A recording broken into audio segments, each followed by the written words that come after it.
भगवान श्री कृष्ण गीता में चैप्टर 6 श्लोक नंबर 28 में कहते हैं कि जो योगी अपने मन को आत्मा में स्थिर रखता है, ऐसा पाप रहित योगी सुखपूर्वक ब्रह्म स्पर्श का सुख प्राप्त करता है। जिसका मन परमात्मा में लगा हुआ है, यानी जिसने अपने आप को परमात्मा में पूरी तरह से लीन कर दिया, वह आनंद की प्राप्ति करता है। जिसका ध्यान कहीं और जाता ही नहीं है, किसी की तरफ नहीं जाता, मन कहाँ अटका हुआ है? मन अटका हुआ है परमात्मा में, परमात्मा के ध्यान में, उनके स्वरूप में। बस उसी स्वरूप का चिंतन मन में चलता है। कुछ भी चीज़ इस संसार की उस ध्यान को हटा नहीं पाती, बल्कि संसार की वस्तुएं परमात्मा की ही याद दिलाती हैं। फूलों में परमात्मा ही दिखता है, आकाश में परमात्मा दिखाई देते हैं, चारों ओर ऐसा लगता है परमात्मा ही पुकार रहे हैं। तो चिड़ियों की आवाज़ में भी परमात्मा का स्वर सुनाई देता है। तो जिस योगी का मन चित्त अटक गया परमात्मा में, तो उसे लगातार उस ब्रह्म का स्पर्श महसूस होगा, उसका आनंद उसे प्राप्त होगा।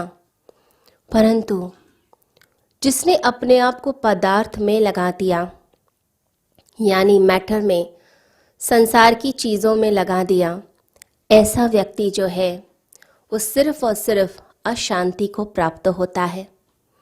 इसलिए गीता में कहते हैं कि युक्त बनिए, अयुक्त नहीं।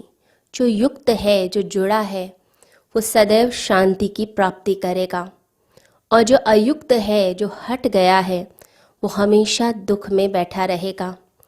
तो दुख, अशांति, कलह उसकी ज़िंदगी के हिस्से हैं जो परमात्मा से जुड़ा नहीं हुआ, और जो जुड़ा हुआ है वो निरंतर उस ब्रह्म स्पर्श का सुख प्राप्त करता है। तो परमात्मा में मन को लगाइए, पदार्थ में नहीं। कृष्ण कहते हैं पाप रहित योगी। पाप क्या है? पदार्थ में चित्त लगा हुआ, धन चाहिए, मकान चाहिए, उसके लिए जब हम पागलों की तरह भागने लग जाते हैं, फिर कुछ नहीं सोचते, फिर उस दौड़ में पाप भी हो जाते हैं, क्योंकि अब हम रेस का हिस्सा बन गए हैं। अब वो जो दौड़ चल रही है, उस दौड़ को हम नियंत्रित नहीं कर पाते, मन ने पकड़ लिया। तो कृष्ण समझाते हैं आत्म संयम योग में कि संयम को हमें अपने भीतर लेकर आना है। संयम अंदर आ जाए, जैसे ही हम संयमित होंगे तो पदार्थ का उपयोग करेंगे।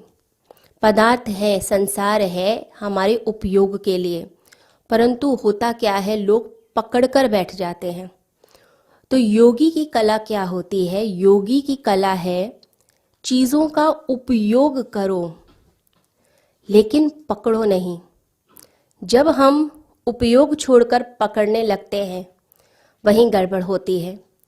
अब जीवन जीने के लिए भोजन चाहिए, ये एक सत्य है, लेकिन कुछ लोग भोजन को पकड़कर ही बैठ गए, यानी अति भोजन करने लग जाते हैं, भोजन से सीधा रस लेने लग जाते हैं। अब तरह तरह के व्यंजन चाहिए, कोई भी चीज़ देखिए अपने पसंद की, मन फिसल जाता है, भूख हो या ना हो, शरीर मांगता हो या न मांगता हो, लेकिन हम ज़रूर खाते हैं। अब किसी के शरीर में ज़रूरत नहीं है फैट की, लेकिन फिर भी वह फ्राइड भोजन खाएगा, तला हुआ खाएगा। किसी के शरीर को शुगर की ज़रूरत नहीं है, लेकिन फिर भी वह सारी मीठी चीज़ें खाता है, सारी स्वीट डिशेस खाता है। क्यों? क्योंकि उसके मन ने पकड़ा हुआ है उस भोजन को, वो जो वृत्ति है उसको हमने फैला दिया। तो उपयोग करना सीखना है। अगर उपयोग ठीक से किया तो संसार में रहते हुए हम परमात्मा से जुड़े रहेंगे, आनंद से जुड़े रहेंगे। और अगर पकड़ कर बैठ गए तो अति भोजन करने वालों का जो हाल होता है, तरह तरह की बीमारियां होती हैं, कम खाने से लोग नहीं मरते, ज़्यादा खाने से ज़्यादा लोग मरते हैं। तो करना क्या है, सीधे भोजन से रस लेना बंद करें। एक रसगुल्ले में मज़ा आता है तो लोग सोचते हैं 10 खा लें। अब वो ऐसा है जैसे कि कोई तिजोरी भर रहा है। अपने पेट को हमने स्टोर बना लिया, अब उस स्टोर के अंदर सामान भरते जा रहे हैं। लेकिन जो योगी होगा वो क्या करता है, जो भोजन भी आया, चाहे सादा भोजन हो, चाहे मीठा हो, चाहे तीखा हो, वो हर चीज़ को ढंग से खाता है, यानी अति नहीं करता। अगर मुख में डाला भी है भोजन को तो उसको चबा चबा कर आराम से खाता है। अपने आप उसे पता चल जाता है कितने भोजन में उसका पेट भर जाएगा। लोग अति करते हैं, पेट भर जाता है, मन नहीं भरता और खाते जाते हैं और कहते हैं पेट दुख रहा है, लेकिन क्या करें, इतना स्वादिष्ट है और खाने का मन है तो ठूस ठूस कर खाते हैं। तो एक योगी व्यक्ति की निशानी है चीज़ का उपयोग करेगा। तो लोगों को अगर स्प्राउट्स दिए जाएं तो कहते हैं बहुत थोड़ा सा देना, बिल्कुल ज़रा सा, इतना ही, 1 चम्मच, इससे ज़्यादा हम नहीं खा पाएंगे। लेकिन अगर चाट दे दी जाए तो कहते हैं और लेकर आएँ, तो बहुत अच्छा लग रहा है, कुछ और भी हो तो वो भी लेकर आ जाओ। तो उपयोग करें, ये याद रखिए। तो चीज़ों का हमें उपयोग करना है, नहीं तो पदार्थ इकट्ठे होते चले जाएंगे, चीज़ें एकत्रित होती जाएंगी, धन का ढेर इकट्ठा होता चला जाएगा और मनुष्य जो है उसके नीचे दब कर रह जाता है। पे चीज़ों की सुरक्षा करनी पड़ती है। इतनी चीज़ें एकत्रित कर ली जाती हैं, इतने कपड़े, इतना धन, इतनी गाड़ियाँ, इतने मकान, कि फिर उनकी सुरक्षा की चिंता होनी शुरू हो जाती है। तो मौज कौन करता है, मज़े कौन लेता है, मज़ा लेता है योगी, क्योंकि उसे पता है कितनी चीज़ में वह आनंद में रह लेगा।